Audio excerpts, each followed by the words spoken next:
Good evening, afternoon, or morning, or whenever you watch this. I'm Omar, as always, joined by John Glowatz of the Big Northeast Pod again for the Northeast Bull Rush. Another great weekend of college football. A few upsets, if you want to call it that, whether it be at the bottom of the polls or at the top of the polls, but just a lot of upsets, or a few upsets all around. And another great week of college football. John, do you have anything to open with? As a Penn State fan, I wouldn't exactly call it a great week, in my opinion, but yeah, it was a week of football. Yes. Yeah, you're not alone. Army giving up 70 at Mikey. Not the best of times. At least his cool offense put up 56, but Sam Hartman definitely slid up my Heisman rankings for sure.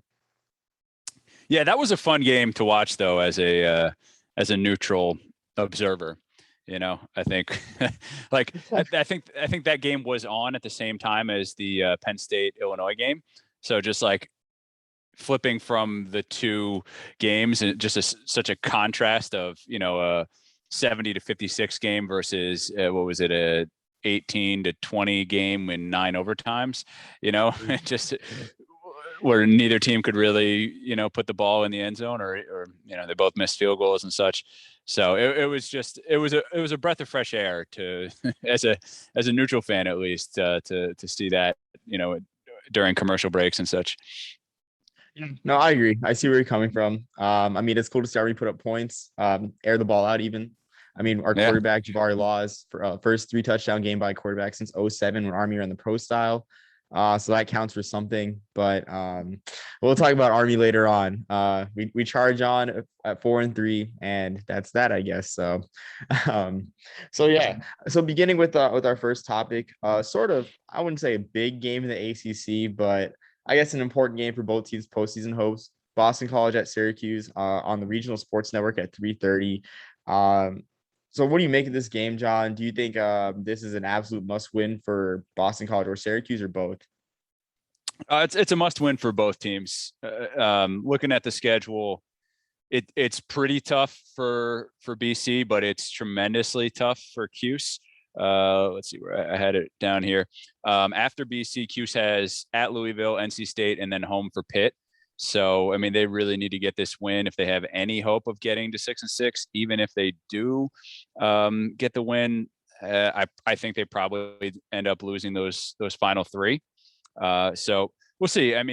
Garrett Schrader, the quarterback, he played tremendous in that big win for them over Virginia Tech, over 200 yards and 2 touchdowns in the air, and then another like 175 on the ground with 3 touchdowns. So that was insane. If he can do that, any given week coming up here, then they have a chance to win all these games. But I don't expect that out of him every week. Sean Tucker obviously has been tremendous. So anyway, both teams need to win. Cuse needs it. I think they're trending up. I think BC, even though their remaining slate isn't as tough, they need to win because they're trending down, and they really need a kind of a little momentum swing here in the season. Their quarterback Grossel really hasn't looked great. They're on a bit of a schneid, and the rest of their games, maybe not all of them, but I think they got Wake at the end of the season. Everything else should kind of be a coin flip, more or less. I don't think they're really going to be favored, but they should be very close. So if they can get a little bit of momentum going in, they might be able to steal 1 or 2 more and become bowl eligible. Yeah, I agree with that for the most part for Syracuse. I do feel and I think Syracuse is a little bit hard to prepare for with Schrader running the ball so great at quarterback, and of course Sean Tucker, and of course their air game too. This feels like another great Gino Babers offense. Maybe not on 2018 levels, but still great.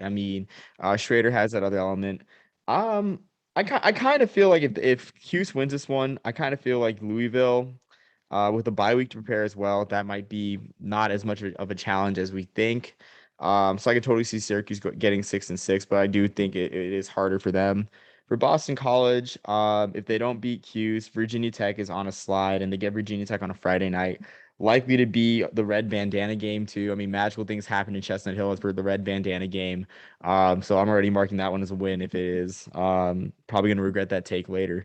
But and then Georgia Tech, Georgia Tech's hard to really, I guess, tell sometimes, but I see that as when I mean I see if Boston College beats Syracuse, I see an 8-4 team, which improves their bowl positioning, which I guess as we've talked about before, probably gets them out of the Fenway Bowl and into the more lucrative bowls for the ACC. Yeah, I think you're being a little generous to BC. I don't think 8-4 is a lock by any means. It could get there, but I think you're being optimistic on them. I don't share the optimism, but yeah, that's fine. Well, I mean, like Florida State. I mean, Florida State's improving, but it's still Yeah, the same struggling Florida State. Georgia Tech. yeah. I do think even without Djokovic, Boston College has the edge against Tech there. And then Virginia Tech as well after what happened last week in Syracuse. Like that's 3 wins, I think. Um, I'm not going to go into probabilities because I don't know the win probabilities, but I think that's realistic. Yeah, I'd say they have a chance in all three of those games. I don't know where those games are being played. I think let's see, did I have it written down? No, I didn't write down where those games are, but yeah, the home field advantage will be big. So if they've got 5 games remaining, yeah, if they have more at home than away, then that might be the difference between bowl eligibility and not. Yeah, so Virginia Tech's at home, as I mentioned. Georgia Tech's at Bobby Dodd, and Florida State is also at home.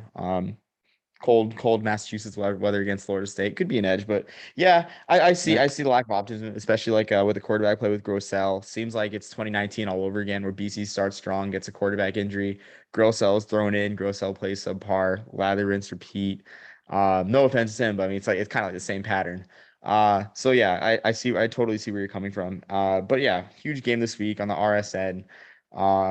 Seems kind of fitting, I guess, that they put BCQs in the RSN, kind of throwback to the old Big East Network days. I mean, I caught the tail end of that growing up as a kid, so in Worcester. But yeah, interesting game there. On the note with Cuse, on another note with Cuse, the Action Network, headed by Brett McMurphy, their college football expert, he has Syracuse going to the first responder bowl if they do go bowling. Thoughts on that projection? Do you see a 6-6 Syracuse team, I guess, getting attention from the Fenway Bowl or even the Pinstripe Bowl, which is more logical? So I honestly don't think they get to 6-6. Unfortunately, just off the bat, I think they're sitting at 5-7. I think they win this BC game, but end up going for the remainder of the schedule. But they have a chance at pulling an upset here or there. So if they do get to 6-6, yeah, I would think Pinstripe Bowl would jump at Cuse. Cuse is always well populated down in New York. Fenway Bowl I'd see as a little bit further of an outside chance, but I mean it's a regional team as well, so certainly chances there. But yeah, I think Pinstripe would be more eager to get the Cuse in there. Yeah, I do agree, and I think an interesting element to that, as we've talked before, is the presence of more teams, more brand name teams, bringing them to Yankee Stadium, especially like Clemson too, with Clemson looking like a 8-4 team, possibly even a 7-5 team, which that's something I don't think I imagined I'd say this year or in any year, but yeah, I mean, I just think it's interesting having Syracuse, if they do get to 6-6 out there in Texas at a SMU stadium against Purdue of all teams. But then again, McMurphy's projections are always very interesting, and really, who knows what he thinks, and that's in a good way too, because I mean, probably one of the best insiders in the game. But interesting projection to keep track of there with the ACC. I think the first responder bowl is in the bottom of their bowl selection process. So moving on from there, Temple suffered a very bad loss against South Florida this past weekend. The Owls bowl hopes are looking pretty bleak. Do you see any path where Temple makes a bowl and I guess sort of salvages any geographic hope for the Fenway Bowl on the American Conference side?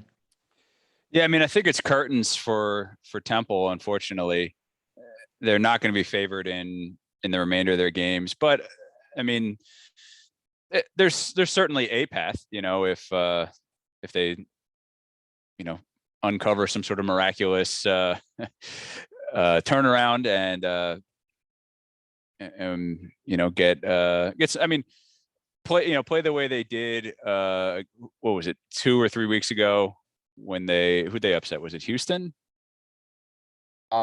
Memphis. It was Memphis at home. Memphis, yeah. So if they can recapture some of that magic, what's the remainder of their slate is? I know they've got Tulsa and Navy on there, so those could be wins. I think they do play Houston still. I forget the remainder of their slate. I don't know, I haven't written down, but if they can get wins over teams like Tulsa and Navy, and then find another win here or there, yeah, they can get to 6-6. I still think at that level, the Fenway Bowl isn't like super excited about Temple. Maybe if there's no better options there, they'll pull the trigger. But yeah, I don't even think it comes to that. I think Temple's probably finishing 4-8 or thereabouts. Yeah, I agree. I mean, yeah, 4-8, or let's see, they're 3-4 right now. So yeah, 4-8. I think the UCF game will be interesting benchmark because the UCF offense looked really, really sloppy against Memphis last Friday night. I think Mikey Keene only had 63 passing yards and 19 attempts. And I mean, like, it's no knock on Keene. It's hard. Dylan Gabriel was the heart and soul of that offense, but it's not exactly what we'd expect out of a UCF offense. So that's especially Gus Malzahn, the UCF offense at that. So that one should be interesting. And they have UCF at home in late October. So that counts for something, I think. ECU is a tricky one as well. I don't think that one's an upset. Houston, definitely not. So it comes down to Tulsa, Navy, and UCF, I think. But yeah, starting with this UCF game, huge game this weekend, I think, for their hopes. But I agree with you, really. I think the best chance is maybe like a 5-7 with sweeping Tulsa and Navy, and that's it. Yep, sounds like we agree. Yeah, and I mean, and it's good rebuild for this Temple program because I think out of all the programs in the American last year struck hardest by COVID, it was Temple. I think I remember that game against Eastern Carolina, late November, where like they had to delay the kickoff because one of the players' girlfriends got COVID and like half the starting lineup was knocked off right off the bat. So definitely a macrocosm of the Owl season right there last year. But I mean, it's good to see them improve. Rod Carey, I guess, channeling his inner NIU out there in Philadelphia. Maybe he has got something in the future out there in the American, in the new look American, at that. Yeah, I mean, there's certainly more wins available in the new look American for a team like Yeah. Temple. Yeah, in the Conference USA 2.0, pretty much, plus Navy and Temple. I mean, I don't know how many people realize that, but that's pretty much where we're at right now, which is not exciting. Yep. Yep. So I guess moving on to our next topic. I guess a self-interested topic for myself, where Army ends up bowl-wise, because early on, a lot of projections had them going, to ESPN Bowl. That's their bowl tie in this year, but a bigger one and against a Power 5 opponent, particularly in the Big 10 and the Big 12 and the Armed Forces or First Responder Bowl. Now with the 3-game slide, Army's bowl hopes are still they're still pretty optimistic as they have easy-looking wins against Bucknell and UMass. But beyond that, Liberty's a tough game. The Army Navy game is always tough, and then Air Force is looking like a Commander in Chief's Trophy favorite. Where do you think Army ends up bowl wise, and who do you think they play? So yeah, talking the rest of their schedule, I think Army.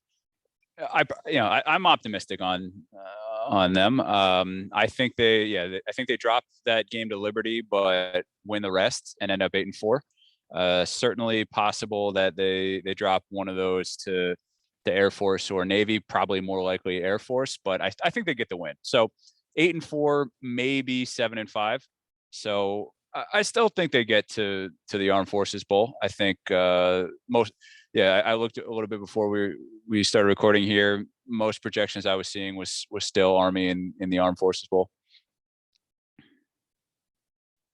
Yeah, I mean, I have to agree. I think it would be nice to get a different Texas Bowl, maybe in the Frisco Bowl or the First Responder Bowl. But I think looking at CBS's projections, which I think they have the best read on it, they have SMU going to the First Responder Bowl, trying to set up, I guess, a New Year's Six type game against San Diego State. And then same thing with like UTSA and Louisiana, I guess. Well, maybe I think that one was a New Orleans Bowl, but I do think they'll be in a Texas Bowl. Opponent wise, I think they draw like a middling team out of Conference USA. I think UAB is kind of realistic at this point, especially too with them looking not as good against Rice. That might slide them down the CUSA bowl projections. Also, too, Mountain West teams are also an option. I've seen a projections against Nevada, and to be honest, that's one I don't want after what Sam Hartman did to the Army pass defense on Saturday. The last thing I wanted is them facing Carson Strong or any good Mountain West quarterback. But I'll leave it at that. I'm interested into your prediction for the Air Force game because Air Force has looked really good this year. They almost, I mean, granted a couple of mistakes, they almost pulled off the upset against San Diego State, if you could call it that, because they're favored. So I'm kind of wondering, I guess your reasoning for picking Army over Air Force early on. Yeah, so I was pretty impressed with what I saw from Army against Wake. I know, we talked a little bit about that. It was a crazy game. Uh, but I thought Army played better than I thought, obviously on offense, not as well as I thought on defense, but I wasn't, discouraged by that game. And to tell you the truth, I have not watched a ton of Air Force this year, but I think Army's competed well enough in all of their slate. I mean, I think the Ball State game was a bit of an aberration, but they're basically doing what I thought they were going to do at the beginning of the season. I don't know if it was you I was talking to or someone else, but I thought, yeah, they were going to drop to Wisconsin. They were going to drop Wake once we found out Wake was actually good this year. So Ball State was really the only thing that has been a surprise so far to me. And I think that Ball State's a pretty solid team in and of themselves. And I thought that actually it was more of a fluke than anything else. Yeah, I mean the Ball State loss is looking better and better by the day. I mean they're looking like the MAC favorite that they're intended to be. I guess they just needed to warm up. So yeah, even that loss. But yeah, I mean, I guess in a biased way, I am picking Army over Air Force, but I am wary of the Falcons this year because this is the best Falcons team in a while, at least since 2015, if not further. But should be fun out there in the Rangers ballpark. Fun tidbit: first neutral site Army Air Force game since '65 at Soldier Field. Kind of just shows how people treat the rivalry. Definitely a point of contention with Air Force fans, but that's another topic at another time. And really don't feel like having any Air Force fans in the mentions. So I guess we'll move on from there. Yeah. So I guess as we close down our last topic, we had Maryland. Their bowl hopes are still being listed in bowl projections, which is beyond me at this point. As September Maryland is becoming a meme, as is October and November Maryland. It's crazy how great they start and then how much they fizzle. So Every year. every single year, never fails. I don't know why Loxley still has a job, especially I know, especially his past track record, especially at UNM. He was really bad at UNM, and I saw that firsthand when I first moved there. But again, another topic, another time. Unless you want to weigh in on that. I think you've said it. I never really love to call for somebody's job, but I think yeah, the record kind of speaks for itself. I mean, I'm not calling for his job. I hope he rights the ship, but it's just like I feel like he's got a really long leash at Maryland. So I mean that's just my analysis from a third party, not calling for his job, but interesting situation there. Maybe he gets one more year. So yeah, so Maryland, 24/7 Sports has him playing the Guaranteed Rate Bowl. So I guess I have a bit of a two-tiered question. So if Maryland makes the bowl, do you see any scenario where they get sent out to Arizona or to even, I guess, California for the Holiday Bowl? I think actually that's the ACC's game this year, but or Vegas, they get sent out west away from the Big Ten's really bowl center. Yeah, I think if they make it, then sure they could get shipped out. I think there's, as we discussed before, that last game of the season against Rutgers at Rutgers is probably going to be for bowl eligibility. I think there's a chance that they win this. I think Indiana is their next game, and then shortly thereafter they have Penn State. And if Penn State is still looking a mess as they did against Illinois, then that's potentially a win too. So I guess it kind of depends on which Penn State team shows up for that game. So there is a path that they can get to maybe 7-5 if things go right for them. More than likely, it's 5-7 or 6-6. But I think any of those three are really possible, depending on which opponent decides to show up to those games. Yeah, I agree. I think Indiana looked a lot less sharp than we thought against Ohio State. I guess we didn't expect all that much, but they performed even less than our expectations on Saturday night.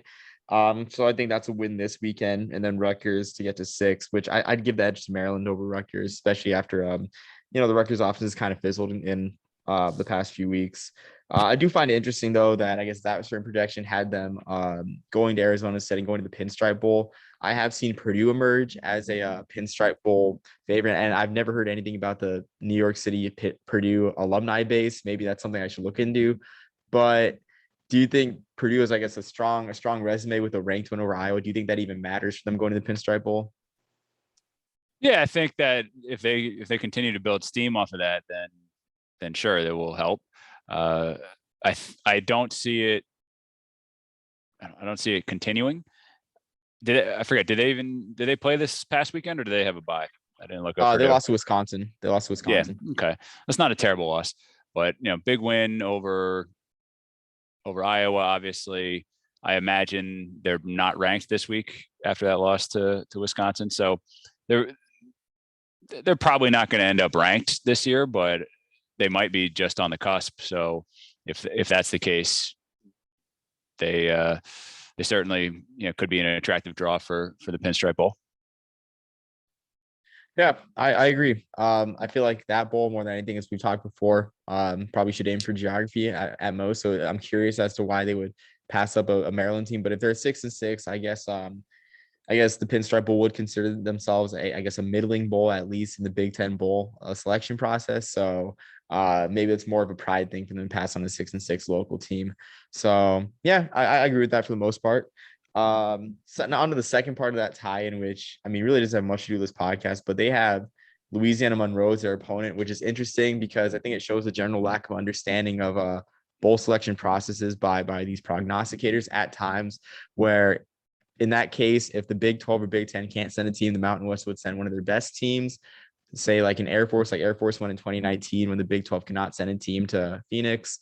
ULM would probably not make that bowl, but do you see that being an interesting game with the Warhawks and the Terrapins? Very random. I guess it's the essence of bowl season. Yeah, honestly, I know nothing about ULM or the Warhawks, one and the same, but so I guess I'd look at it as a complete shot in the dark. I have no idea if it would be interesting or not. I'm not going to pretend like I know anything about them. So I guess I'll just say probably wouldn't be my preferred, matchup, but could be worse. Yeah, well, Monroe, I guess just to provide some context, Louisiana Monroe, they have a win over Liberty. They were, I forget the line. I'm trying to find the line right now. Not sure if the ESPN app has it. Oh, they were 32.5-point dogs to Liberty, and they ended up beating the Flames 31-28 at home. So that's that. And they ended up beating South Alabama, who was favored by 2 touchdowns in that game. So Terry Bowden is doing a great job out there in Monroe. Really surprised that Akron never let him go. I bet they're kicking themselves right now because one of the best coaches they've ever had. But I mean, right now they sit at 4-3, and they have 1-6 Arkansas State and 2-5 Texas State, so they should be bowl eligible. As for I too have not really watched the Warhawks play, so I'm just reading off the stats in the schedule right now. They have good quarterback play from Chandler Rogers, solid dual threat, pretty balanced attack. Should be interesting, and you never know with bowl season. Again, I can't really vouch for a score or a spread, but that would be the first power conference bowl opponent for the Sun Belt, so that counts for something. Yeah. Right on. I think the first of many to come. The Sun Belt is on the come up, man. Yeah, exactly. Yeah, I mean, with Conference USA totally backfiring, I guess it's kind of weird. I guess it's sort of paradoxical where the markets they desired weren't great programs, but yet they were still great enough markets. So they're right in that aspect to approach markets. So the American took their markets, and the Sun Belt took their great football teams. I don't know. It's I'm still wrapping my mind around everything that happened, especially in a conference that was so proud at one time early in mid 2000s with TCU, Cincinnati, Louisville, pretty much a bunch of Power 5 programs there. So such is life. Conferences die, I guess. I mean, yeah, I think The American overreached as well. I think they are a little bit overconfident in their ability to build up programs, and went for markets. So I think the Sun Belt surpasses the American, and I mean I think the American gets poached additionally. There's probably, I don't know if it's the Big 12, but Memphis ends up probably going. SMU ends up probably going maybe to the Mountain West or something at some point. So I think the American probably gets poached, but even if they didn't, the Sun Belt surpasses them, and obviously Sun Belt is way ahead of Conference USA at this point. I agree. I'm not sure if the Big 12 is done, honestly. I'd like to say that they are until I guess the next process, but when that happens, I mean that's anyone's guess. I do really believe there's going to be another realignment process, as you probably do believe. But when that is, whether it's like 10 years down the road or even sooner, who knows? We'll see if there's any grants or rights being signed, but should be interesting to see. Yeah, I mean the Sun Belt, it's amazing because that was always the bottom feeder conference of FBS. I mean that was a one bowl conference up until up until last decade, up until I guess 2011, a one bowl conference, and here they are fielding great teams and everything. A true great American comeback story, if there ever was one. Yeah, man, more power to him. Yeah, for sure. And I think that concludes all of our topics. John, do you have anything final to add? Nope, nothing more from me. Yeah, nothing from me either. Should be another great week of college football. Great bowl races happening, and a great year for Northeast football too, with Pitt returning to their 1970s form. It seems like we'll see the rest of the year, but I mean, yeah, man, I did not see that coming. I mean, I think I looked up the stats before. Pickett, the last 4 years, his quarterback rating was sitting somewhere around like in the mid 120s every year, very consistent. And then all of a sudden this year he's up at like, I don't know, 180 something. He jumped 60 points in QBR, and I don't remember any quarterback doing that in recent memory aside from Joe Burrow in 2019. So he's in rarefied air with what he's doing right now. It's insane.